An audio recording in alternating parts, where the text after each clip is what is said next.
আসসালামু আলাইকুম, শুভ সকাল। আপনারা কেমন আছেন? আলহামদুলিল্লাহ, আমি তো ভালো আছি। রান্না বান্না করতে আসলাম।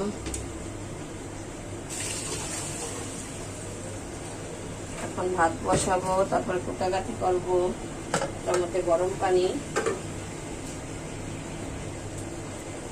আপনারা আমার ভিডিওটা যদি দেখেন বা কেউ ফলো করেন, তাহলে দয়া করে আপনারা আমাদেরকে লাইক করবেন।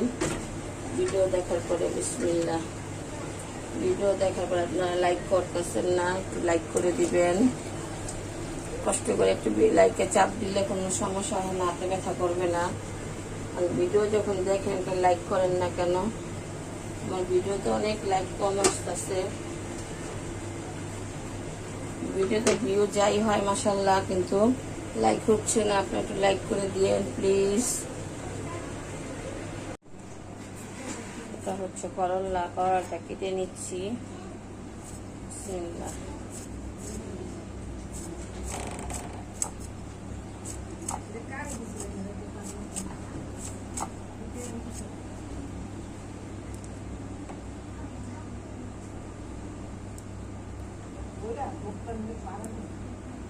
কড়াইটি বসাই দিচ্ছি গরম হওয়ার জন্য।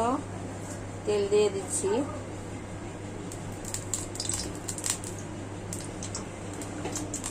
কড়াইতে তেল গরম হয়ে গেছে। এখানে আছে পেঁয়াজ, আলু, কাঁচামরিচ, করলা, এই যে সবকিছু একসাথে নিয়ে নিয়েছি।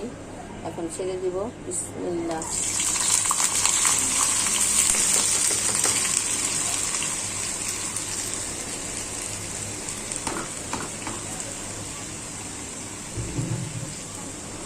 আচ্ছা, সামান্য একটু গ্যাস আছে, চলার মতন মোটামুটি রেডি হবে, রান্নাটা করা যাবে। লবণ দিয়ে দিচ্ছি। কারেন্টের চুলা লাগাইলাম না, কোন পর্যন্ত রান্না করতে পারি। যদি আরো কমে যায়, আরো কমে গেলে কারেন্টের চুলা লাগাবো।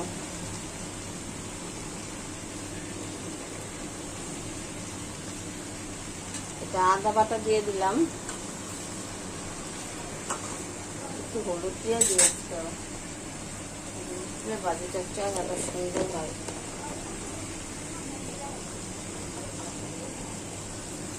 সামান্য একটু হলুদ দিলাম।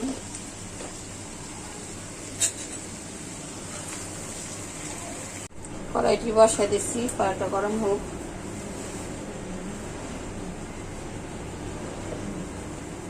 এই হচ্ছে সরিষার তেল।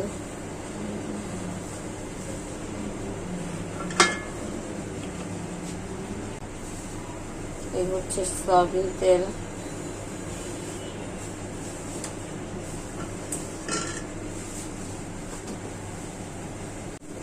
তেল বেশি গরম হলে ছিটে আসবে। গরম হওয়ার আগে দিয়ে দিচ্ছি, এটা হলো পেঁয়াজ বাটা, দিয়ে দেই। বিসমিল্লাহ।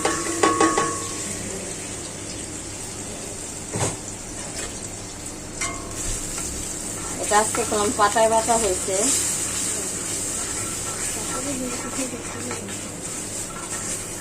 পেঁয়াজটা কাঁচা গন্ধ চলে যাক, তারপর দেখাচ্ছি। এখানে আছে হলুদ, মরিচ, লবণ, আদা রসুন বাটা। এখানে হলুদের পরিমাণ কম, লবণ মরিচের পরিমাণ বেশি, কারণ এটা আমি সরিষা দিয়ে বেলে মাছ রান্না করব। সরিষার মধ্যে হলুদ কম দিতে হয়, মানে আমার মতে। কে কেমন দেয় জানি না, আমি হলুদ একদম কম দিই।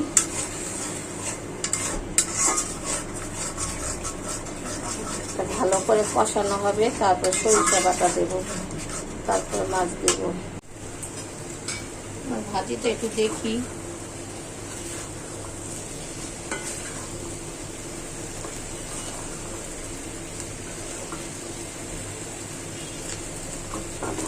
আলু গলে গেছে,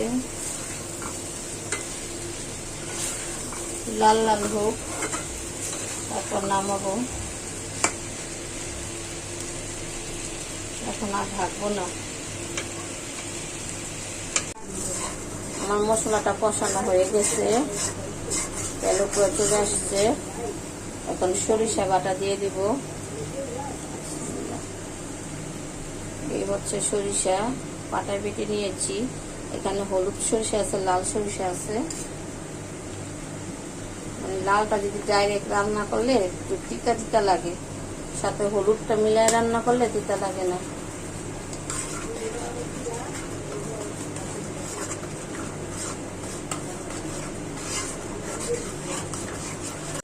আমার ভাজিটি হয়ে গেছে, এখন ভাজিটি নামিয়ে ফেলবো।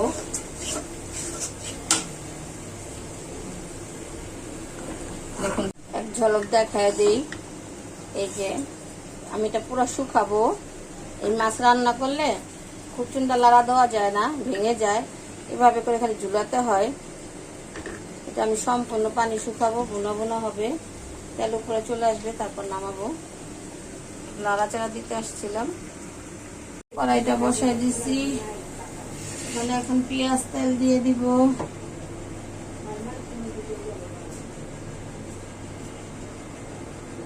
তেল দিয়ে দিচ্ছি।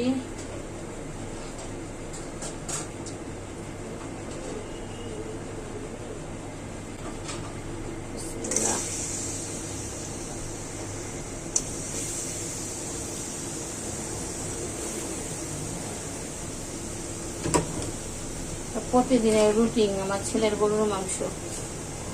আমার পেঁয়াজটা বেরেস্তা করা হয়ে গেছে। এখানে আছে আদা রসুন বাটা, শাহি গরম মশলার গুঁড়া, হলুদ মরিচ, লবণ, আলাম গরম মশলাও আছে।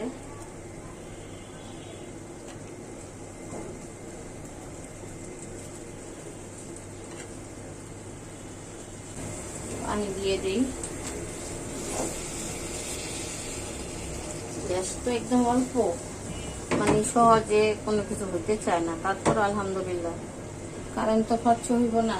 কারেন্টের যে অবস্থা, যে কারেন্টের বিল আসে, আর এমনি তো বিল বাড়াইছে। আর আমার বাসায় অনেক কারেন্ট বিল আসে, তা শুরুর থেকে প্রচুর কারেন্ট বিল আসে। এটা আমি গরুর মাংস রান্না করবো, তাই মশলাগুলো সব দিয়ে দিলাম। এখন ভালো করে মশলাটা কষানো হবে, তেলে করে চলে আসবে, তারপরে মাংস ছেড়ে দিব। পেঁয়াজটা একটু গলে লোক, পেঁয়াজ বলতে চায় না এখন, শুধু আমার কাছে নাকি আপনাদের কাছেও আমাকে একটু কমেন্টে জানাবেন তো, পেঁয়াজ কেন বলতে চায় না।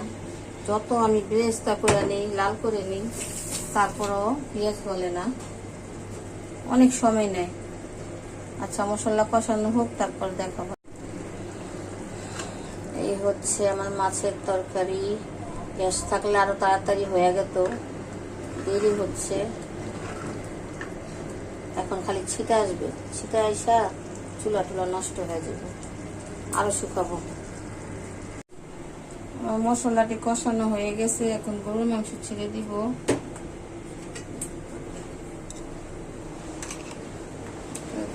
ছিটাইব জোরে পড়লে তেলগুলা সব জালির মধ্যে লেগে গেল। এখন আবার জালিটা সাবান দিতে হইব। গ্যাস তেমন একটা বাড়ে নেই এখনো, বেলা বাজে 2টা।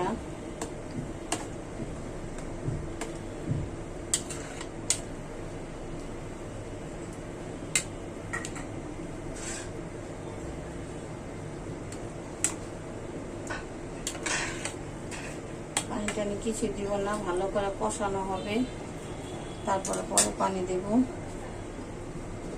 এই পানিতে কষানো হয়ে গেল, গ্যাস তো নাই মোটামুটি। দেখুন আমার তরকারিটা হয়ে গেছে, যে শুকায় শুকায় রান্না করছি। তরকারিটা কমপ্লিট হয়ে গেছে। ভালো লাগলে এইভাবে রান্না করে খেয়ে দেখবেন, বেলে মাছ দিয়ে, সরিষা দিয়ে। ভিডিওটি ভালো লাগলে লাইক করবেন, কমেন্ট করবেন, শেয়ার করবেন, সাবস্ক্রাইব করে দিবেন। আর এই ভিডিওটা আমার ফেসবুকে যাবে, ফেসবুকে লোক সবাইকে বলতেছি যাতে আমার এই ভিডিওটা দেখেন। আর আমার একটা চ্যানেল আছে পুরান ঢাকার পারুল, এটা হলো ইউটিউবে, আপনারা একটু ইউটিউবে ঘুরে আসবেন, দেখবেন। আল্লাহ হাফেজ। আমার তরকারিটা দেখুন বোনা বোনা হয়ে গেছে, মাশাআল্লাহ অনেক সুন্দর হয়েছে কালারটা। ক্যামেরা কেমন আসতেছে জানি না, তরকারিটা হয়েও গেছে। এখানে আমি একটা কাঁচামরিচ দিয়ে দিব ফ্লেভারের জন্য।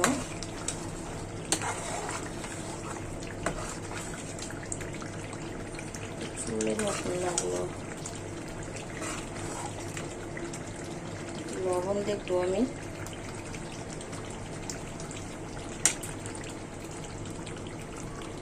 লবণ হয় নাই,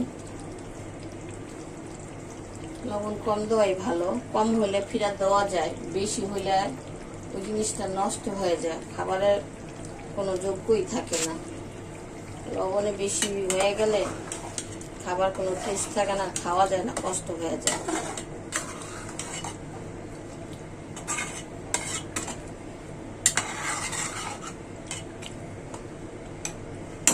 আবার রাতের ডিনার আমরা এটা করব আজকে।